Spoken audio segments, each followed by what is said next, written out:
क्या आप मुझे आगे तक छोड़ देंगे? आप इतनी रात को यहाँ शमशान में क्या कर रही हैं? वो मैं यहाँ पर किसी का इंतजार कर रही थी। मतलब? वो सब आप छोड़ो, आप मुझे बता दो, आप मुझे आगे तक छोड़ दोगे या नहीं? हाँ हाँ ठीक है। वैसे आपने बताया नहीं, आप यहाँ शमशान में क्या कर रहे थे?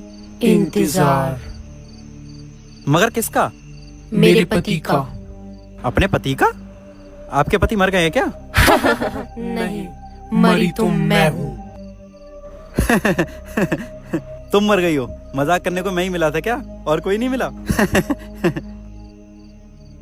अच्छा तुम भूत हो ना? हाँ। अच्छा तो एक काम करो, गायब होके दिखाओ।